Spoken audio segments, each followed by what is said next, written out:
Tania McGrath, executive producer and host of the PowerPLAY Show. All month, I'm celebrating women in a series empowering women.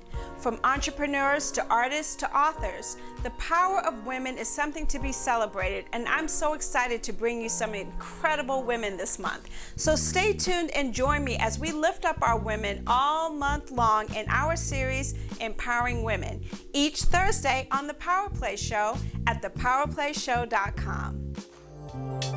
From the studios at Hull Bay Productions, this is the Power Play. Welcome to our special series, Empowering Women on the PowerPLAY Show. I'm Tania McGrath. My next guest, I can say honestly, has worked hard her entire life. Tania Blanco had dreams, big dreams. As a single mother, it would have been easy for her to put those dreams aside, but she persevered with the love and support of so many others in her life. And last year, March 5th, 2020, she made one of those dreams come true when she opened her own insurance agency. And in a field where men are more prominent, Tanya never gave it a second thought, saying, I never cared about that. So with a new business and more dreams ahead, I'm happy to introduce Tania Blanco. Tanya, welcome to the Power Play. Thank you for having me. Glad to be here. Yes. You and I go back a little bit. Just a little. We don't have to say how long, right? We won't put any numbers out there. Let's just say that we were in hise school together. We'll just put it as that. Not that long ago. Not that long. 10 years, tops. Right. Tell our audience a little bit more about yourself, what you're doing now, the life. Well, I mean, just a kid from Cambridge. Grew up in Cambridge, Mass. Lovely home there. Half Cuban, half Costa Rican kid who tried to find her way in life and where she fit in at times. But I figured it out 10 years after high school. And how was that? I mean, I know your mom because everyone knew your mom. Your mom was she's fantastic. How's she doing, by the way? Yeah, she's doing well. She's semi-retired because she won't let it go. She still goes back, but she likes to stay active, so that's good. But she's doing great. Thank you. So when you talked about kind of fitting in, talk a little bit more about what that was like. Yeah, I mean, being half Cuban and half Costa Rican, there weren't many people like me. Interestingly enough, there was another family that my mom and dad were friends with, and their kids were half Cuban and half Costa Rican. I was like, oh, wow. But I never heard that. No one ever guessed where I was from. They always assumed Puerto Rican. I went to schools that were predominantly white. So I was probably the only Hispanic kid in the class, or maybe one of two. But it was an interesting life. It was a good round, I guess, education. and you are a only child. I am an only child on my mother's side. On your mother's side, okay. Mm-hmm. And you guys were awfully close. Yes, still are. Still are very close. Talk about how important that was for you as a young woman coming out of high school. How important was that relationship? Man, I remember going everywhere with my mother, literally to the bank, to grocery shop, to shopping, Central Square. I went everywhere with her because, my parents split up when I was young, so she was a single mom. And she would have to leave work sometimes to go get my lunch and bring it to school if she forgot, which I kid her about to this day, or, make sure that I get to soccer or dance class or anything else. She was always there, never missed anything for school. That was just something I knew I wanted to have with my own daughter. And is it fair to say that she was very inspirational in terms of who you became as a woman? Absolutely. And that came, trickling down from my grandmother with her relationship with my mom and her sister. My mom was definitely inspirational. My mom came to this country when she was 15 years old on her 15th birthday, and knew she wanted a better life and did that. So she's always been my inspiration.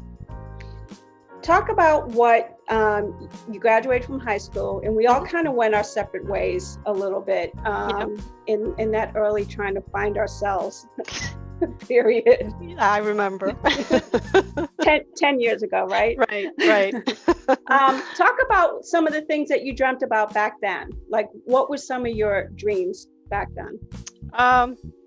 Well, I did take a gap year off after high school because I wasn't sure what direction I wanted to go in. There were so many things I wanted to do. I wanted to travel the world. I wanted to own a business. I wanted kids someday.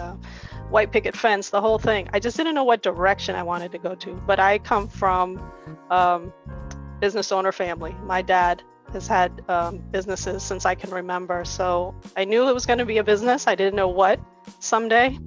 So I took that year off to kind of figure out some things before I started studying business management. And then you became a mom. I did. We all did.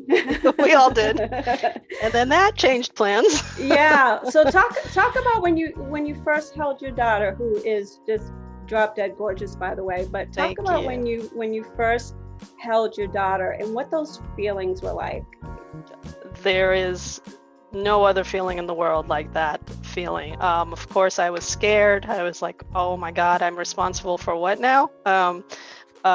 But I held her and I knew everything changed. Plans changed. Dreams just got bigger. My reason was in my arms now. And I knew that life would never be the same, but it's definitely been rewarding, to say the least. And your mom was very much a support in that as well. Yes. You talk about the fear, because I certainly felt that as well. Mm-hmm. Like, oh my gosh, and I too had those dreams, and I was able to kind of, push through and make them happen. So talk about how, we talk about, dreams sometimes being deferred, and it's usually the woman that has to make those very challenging decisions. Yeah. But, talk about how you didn't really give up. You may have just kind of postponed some things. Mm-hmm. And what that felt like for you as a single mom. Yeah, there really isn't an option to give up. You have to figure it out. And I mean, that's just what I did. I knew that now I had a much bigger, reason to do what I wanted to do. Did it take me longer than some? Yes. I was still trying to finish school, trying to take care of her. Her father and I separated when she was only 6 months old. So it was really from the beginning that I was, kind of a single mom. So things get pushed back, but I had to do it. I had no other choice in my mind than to continue going on. And then when I started, working, I knew kind of what direction I wanted to go in. Maybe not necessarily the industry, but I knew I didn't just want a job. Mm-hmm. I didn't want to just do something for a paycheck. So I worked very hard to kind of climb the corporate ladder, if you will. And was it important for you to set that role model for your daughter? Absolutely. She went with me everywhere. And what I mean is that I had jobs where I had to work evenings sometimes or weekends, because either I was, hosting events or, something corporate. She would be there with me. So she used to be I worked for an organization that had young folks, young interns, and they'd say she was like our little mascot because she was literally a baby there with us. Yeah. So she's seen it all. How you left Boston at one point, mm-hmm. And you were living in Miami? I was in Miami, 21 years. Was it difficult being away from your mom in those kind of early years, raising your daughter by yourself? It was. My dad was there at the time, but he was, really into business and very busy. And not that he wasn't around, but he was also, dad. Mom would have been much more helpful. So I kind of had to navigate through stuff. But my mom was always a phone call away. And that's what I did. I would call on mom, like, how do I make the baby stop crying? Or what do I do during this? Because that's who you go to during these times. I had no one else to ask. And there was no FaceTime, there was no Zoom. There was no FaceTime, no Zoom. 10 years ago. Not 10 years ago, I know. So that just seem like, I mean, I had my kids young, but I stayed here, and I had opportunities to leave and go somewhere else. I was just scared to death to kind of leave that support. So, and I do understand that your dad was there, and he was very helpful to you. I just, when I think about how much I needed my mom. Yeah. In those young years. Yeah, you definitely need a support system, because I remember having to leave work at 5 o'clock and then sit in traffic for an hour, because Miami traffic was brutal, to try to get to daycare before 6 so that she wouldn't be the last one, which she was many times, and not have to pay that extra fee for having to make the staff wait for you, and always feeling guilty, like, oh my God, my poor baby is there. But I had to do what I had to do at the time. And so, yeah, it was difficult. Support system is always a good thing. And I didn't quite have that, because I didn't have mom there, or, a sister or somebody that I could call on to, can you go pick up the baby for me? Right. Yeah, no, it's so true. Then you moved back here, and then talk about when you started to put the plans in motion to be your own boss. Well, I always felt like I was meant to be a boss. Seeing my dad, he's a boss. He always said that after starting his own business, that it was just difficult for him to go back and work for somebody else. He liked the freedom, the flexibility, and all of that. And not that he didn't work, because he worked very hard when he too came to this country. He started as a dishwasher and now has owned several restaurants. So, but I always knew, I don't think I can just be another employee, another number, if you will. So when I came back home, I was licensed already in auto and home insurance, as well as life insurance. But I got into life insurance a little bit more, and then went back to home and auto a few years ago, and then decided, what am I waiting for? Why am I not just opening my own agency? And I said, it's time. It's way past time. And my daughter was a number one, saying, Mom, you can do this. You got this. She's always been my cheerleader. Yeah. And, insurance, I think, still has the misnomer that it's a male-dominated industry. You look at the commercials, and there's always like men being portrayed as insurance. And that didn't sway you in any way. No, not even as a young person in business. Whenever I would hear something like, well, you probably can't do that because, I'd flip that and say, okay, well, let me show you.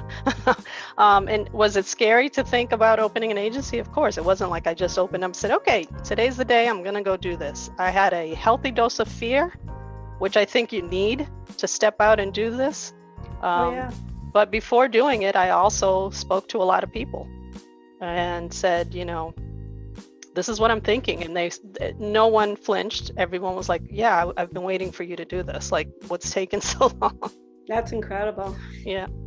Yeah, I mean, I think, I left television after 25 years and started my production company. I think I'm working harder now than I did in my 20s. Yes. I know what you mean.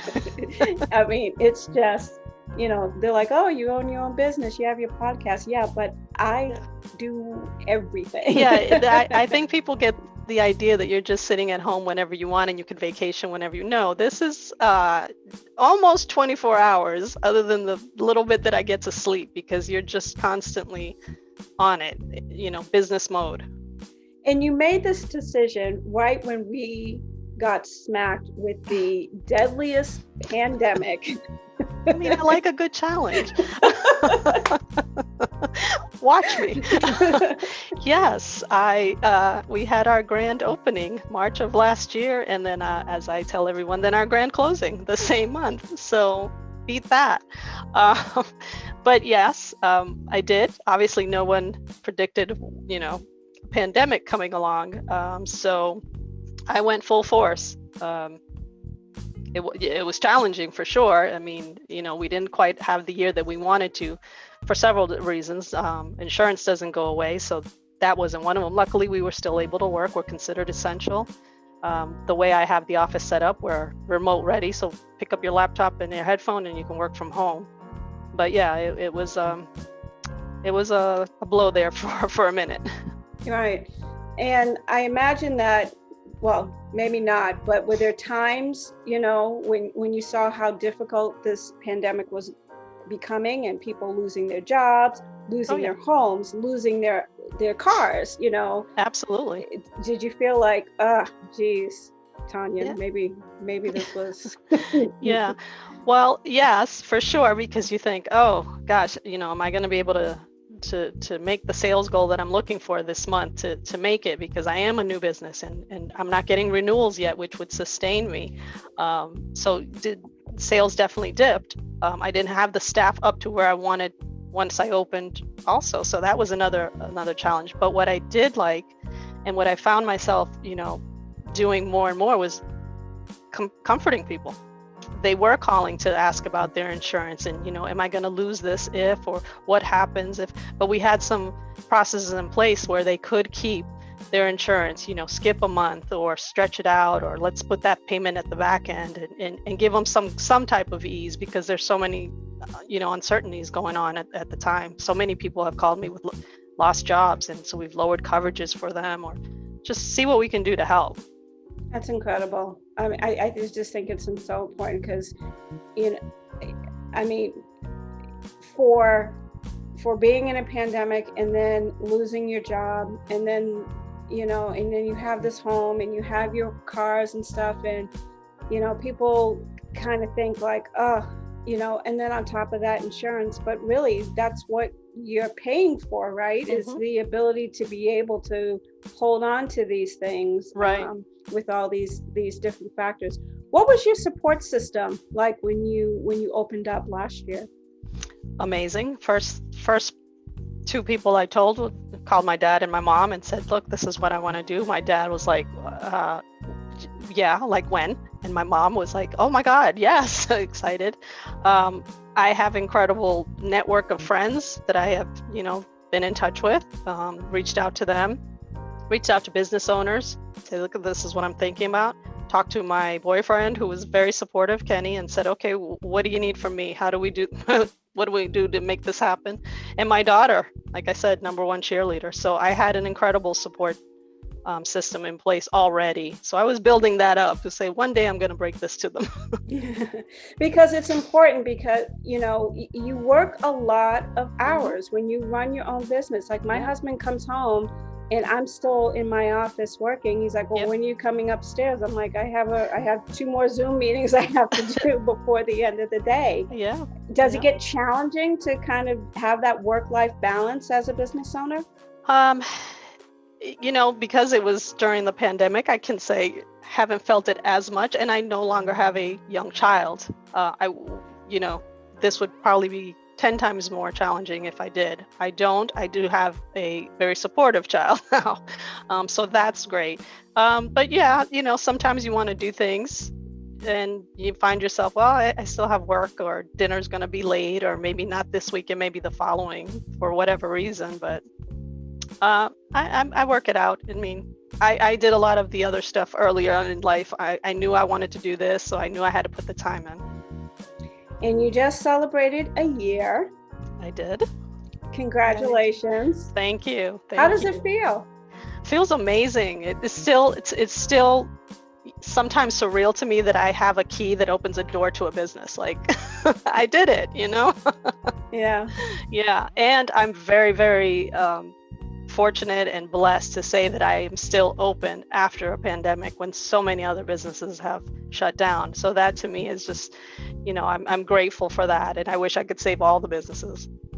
What have been your greatest rewards in this past year? In the past year, wow. The fact that, and I hear this from a lot of people saying, oh, well, because I've had challenges for sure. Like staffing has been a challenge because I wasn't up to that number that I wanted to be when I opened. But then during the pandemic, nobody's interviewing, nobody's going looking for jobs. So, sales did go down because of that. but here I am still a year later, and I can say, and I hear that from people like, well, yeah, but you're still here. You know, anytime I want to complain or whatever, or vent, I'm like, but you're still here. And I'm like, yeah, I gotta keep that in mind, for sure. But it's just very rewarding to be another agency in the neighborhood, and it's my name on there. You know, it's another woman-owned, minority-owned business. What's next for Tania Blanco? Oh boy. Well, I thought about maybe opening another agency. I don't know. I'm still on the fence on that. About that. Breaking news. But because of the pandemic, I haven't been able to get out there in the community as much as I normally would. So I want to get back out there in the community and you know, kind of participate in different events. I just was asked to join I'm part of the chamber here in Framingham, and I was just asked to join the diversity, equity, inclusion team, which I'm very excited about because I'd love to see some more diversity. Yes. And, you know, open some doors for other women businesses. And you have a fantastic mayor out there, Yvonne Absolutely. Spicer. She was at our ribbon cutting. Yeah, she's been on my show a couple of times. She's fantastic, and I know that she's really trying to work on businesses in the Framingham area. So I'm glad she's a great support. Yeah, when we let her know that we were open, she was like, "Oh, I'll be there." So she was great. The Power Play ends with asking our guests 3 questions, and my first question to you was, what was one of the dreams you had back then that you still want to achieve? I've been fortunate enough to travel, but I want to travel a lot more. I want to see like the rest of the world. I feel like that's how we learn from one another. That's how we understand one another. And I think that's kind of what's been going on now, is that we have so many walls and divides between us because we're just not understanding one another. And I feel like if maybe I can go visit places, talk to people, and see some of these places, you know, I'd have a better understanding and just learn some more culture. And yeah. What advice would you give to young, aspiring business owners, particularly women? Find other women business owners. It might be difficult, and I only say that because we're not exactly broadcast out there, but we're out there. So find some other business owners, women in particular. Get a network going. Start surrounding yourself with the kind of people that you know you want to be included with. Talk to your friends and family. Make sure you have the support system. That's very, very important. You don't want to go out there and not have a support system to help you, because you're going to need it. Yeah. No, that's great advice. Mm-hmm. And last, I want you to finish this sentence. I'm an empowering woman because I'm not afraid to share my story, and I'm not averse to listening to others. That's where I learn. So that's how I feel like I can help others, and I know I've been helped in the past. Tania Blanco, classmate of Thank you so much for being a guest on the Power Play today. Tell folks how they can get in touch with you and how they can find you. Yes, my agency, Tania Blanco. It's an all-state agency in Framingham, Mass. And we are on the corner of Route 9 and Temple Street. And our phone number is 508-980-5865. Or you can email me, taniablanco1@allstate.com. Well, I wish you continued success. Thank you. I'm going to be calling you for insurance questions. So I'll be here for you. We will be talking soon. But yeah, thank you so much for just giving us the time today. I think your story is inspiring, and I think that people can really learn and know that there's no such thing as not fulfilling your dreams. The road just changes a little bit. The road changes. The timing might be a little off, but doesn't mean you can't get there.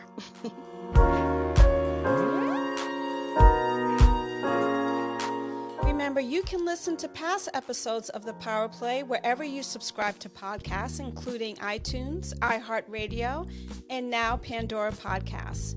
You can also watch our interviews on YouTube. Simply search Hull Bay Productions Media Channel. And be sure to subscribe so you never miss an episode. And as always, we air on BroncoiRadio.com each Saturday at 5 p.m. So be sure to tune into the Power Play Show on Thursdays for a new episode wherever you subscribe to podcasts, or on Hull Bay Productions Media Channel on YouTube, or simply visit thepowerplayshow.com. As I'm doing all month, I want to take this time to highlight a woman who inspires me in my life. Kimberly Bryant made it her mission to give female minorities the same opportunities as their male peers. She formed the Black Girls Code with this goal in mind. Black Girls Code is devoted to showing the world that Black girls can code and do so much more. By reaching out to the community through workshops and after-school programs, Black Girls Code introduces computer coding lessons to young girls from underrepresented communities in programming languages such as Scratch or Ruby on Rails. Black Girls Code has set out to prove to the world that girls of every color have the skills to become the programmers of tomorrow. By promoting classes and programs, Black Girls Code hopes to grow the number of women of color working in technology and giving underprivileged girls a chance to become the masters of their technological worlds. Black Girls Code's ultimate goal is to provide African American youth with the skills to occupy some of the 1.4 million computing job openings expected to be available in the U.S. by 2020, and to train 1 million girls by 2040. As my guest Tania Blanco said today, by mentoring and partnering with other business women of color, we can help inspire an entire generation of women entrepreneurs in all genres of work, just like Kimberly Bryant, by finding a reason to give back. Until next time, I'm Tanya McGrath. Put on a mask, stay safe, and protect each other.